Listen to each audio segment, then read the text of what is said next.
स्वागत है आपका इस खास चर्चा में। आज हम सीधे उस गहरे दार्शनिक टकराव की बात करेंगे जिसने इंसानी दुख और ब्रह्मांड के सबसे बड़े नियमों को आमने सामने लाकर खड़ा कर दिया था। ये स्रोत सामग्री महाभारत के उस प्रसंग से ली गई है जहां एक शोक संतप्त मां महारानी गांधारी और श्री कृष्ण के बीच एक बहुत ही शक्तिशाली संवाद होता है।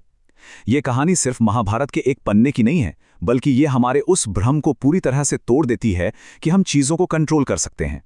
आज हम समय के चक्र और कर्म के उन सिद्धांतों को खंगालने वाले हैं जो सच में किसी का भी नजरिया बदल सकते हैं। तो चलिए मानवीय भावनाओं की चरम सीमा से ब्रह्मांड के सबसे बड़े सत्य तक की इस अद्भुत यात्रा को शुरू करते हैं।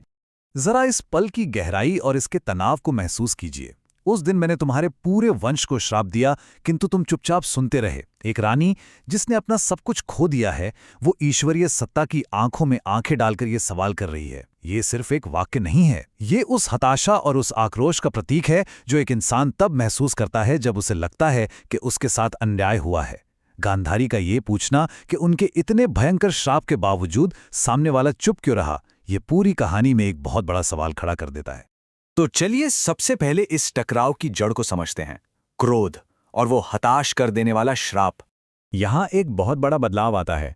सोचिए, जब इंसान का वो उबलता हुआ गुस्सा शांत हो जाता है, तब क्या बचता है? सवाल। स्रोत में स्पष्ट बताया गया है कि महारानी गांधारी अब उसी शांत मन के साथ वापस लौटी हैं। वो बस ये समझना चाहती हैं कि जब वो अपना सबसे भयंकर श्राप दे रही थीं, तो सामने वो रहस्यमयी ईश्वरीय मौन क्यों था? आखिर उस चुप्पी का मतलब क्या था? और सच कहूं तो यही शांत मन इस पूरे ब्रह्मांडीय सत्य को उजागर करने की नींव रखता है। और यहीं पर हमारी इंसानी सोच और ब्रह्मांडीय वास्तविकता के बीच का सबसे बड़ा अंतर सामने आता है। गांधारी की धारणा क्या थी? उन्हें लगा कि शायद उनके श्राप पर यकीन नहीं किया गया, या शायद उनके शब्दों का भय था जिसने श्री कृष्ण को चुप करा दिया। लेकिन असलियत बिल्कुल अलग थी। श्री कृष्ण स्पष्ट करते हैं कि महारानी का क्रोध और उनके शब्द ना तो उन्हें प्रभावित करते हैं और ना ही डराते हैं। ये वो शक्तिशाली पल है जहां इंसान का अहंकार और ब्रह्मांड की अचूक स्थिरता एकदम साफ दिखाई देती है। इसके तुरंत बाद एक बहुत ही कड़ी चेतावनी दी जाती है। श्री कृष्ण कहते हैं कि अपनी शक्तियों पर इतना भी अभिमान ना करें। मतलब ये जो हमारा भ्रम होता है ना कि हमने कुछ कह दिया और पूरी दुनिया बदल जाएगी, वो एक झटके में टूट जाता है। ये मानो अहंकार के गुब्बारे में सुई चुभाने जैसा है, जो एक बहुत बड़े ज्ञान के लिए मंच तैयार कर रहा है। अब हमारी मानवीय भावनाओं के इस छोटे से दायरे से बाहर निकलते हैं और सीधे ब्रह्मांडीय पैमाने यानी समय के चक्र पर नजर डालते हैं। अगर हम इस पूरी घटना को एक टाइमलाइन की तरह देखें तो तस्वीर एकदम साफ हो जाती है। अतीत में क्या हुआ? गुस्से में वो भारी भरकम श्राप दिया गया। आज यानी वर्तमान में ये शांत एहसास हो रहा है कि उस श्राप में कोई असली ताकत थी ही नहीं। और सबसे महत्वपूर्ण है भविष्य। यदुवंश के अंदर जो विनाशकारी युद्ध होने वाला है वो तो पहले से ही तय है।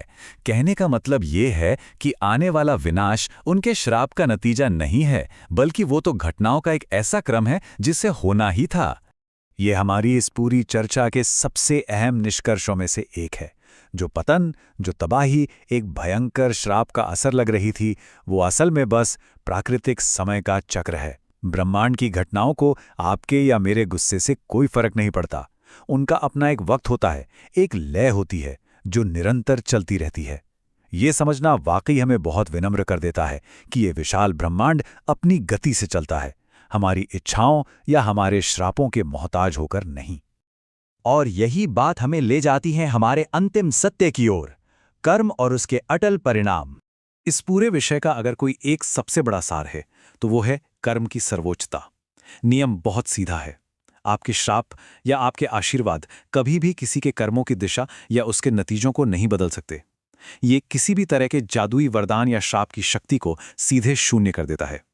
आखिर में जो बचता है वो है सिर्फ आपके कर्म, यानी आपके एक्शंस और उनका अटल परिणाम। इस चेन को कोई शब्द, कोई भावना नहीं तोड़ सकती।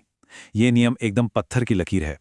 यहाँ कुछ ही पलों के अंदर एक बहुत ही कमाल का बदलाव, या कह लें एक गजब का कैरेक्टर आर्क देखने को मिलता है। जरा सोचिए, एक तरफ जहां सर्वोच्च क्रोध था, जहां साक्षात ईश्वर को मृत्यु तक का श्राप दे दिया गया था, वहीं दूसरी तरफ अचानक ये गहरा एहसास होता है कि वो बात किससे कर रही हैं, और फिर जन्म होता है व्यक्तिगत जवाबदेही यानी पर्सनल अकाउंटेबिलिटी का। अहंकार से लेकर इस पूरी सच्चाई को स्वीकार करने तक का ये सफर दिखाता है कि जब इंसान को ब्रह्मांड के असली नियमों का ज्ञान होता है तो वो कैसे सच्चाई के आगे झुक जाता है। और इसी परम अनुभूति से निकलता है ये बेहद खूबसूरत लेकिन उतना ही गहरा वाक्य, लेकिन मुझे भी अपने कर्मों का फल भोगना पड़ेगा। ये उस परम सत्य की अंतिम स्वीकृति है कि कोई भी इंसान, चाहे उसका दुख कितना भी बड़ा हो या उसके पास कितनी भी सत्ता क्यों ना हो, वो ब्रह्मांड के नियमों से बच नहीं सकता। जो बोया है वो काटना ही पड़ेगा।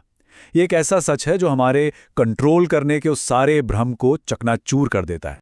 तो अब इस पूरी चर्चा के अंत में हमारे सामने एक बहुत ही गहरा सवाल खड़ा होता है। अगर हमारे ये श्राप, हमारे वरदान समय के इस विशाल चक्र के आगे सच में कुछ भी नहीं है, तो क्या हम सब पूरी तरह से सिर्फ और सिर्फ अपने ही कर्मों के फलों से बंधे हुए हैं? क्या हमारी जिंदगी की पूरी दिशा हमारे ही एक्शंस तय करते हैं? ये एक ऐसा सवाल है जो आपको कर्म और समय को एक बिल्कुल नए नजरिए से देखने पर मजबूर कर देगा। इस गहरे और ज्ञानवर्धक विश्लेषण में मेरे साथ जुड़ने के लिए आपका बहुत बहुत शुक्रिया। सोचने का ये सिलसिला जारी रखिए।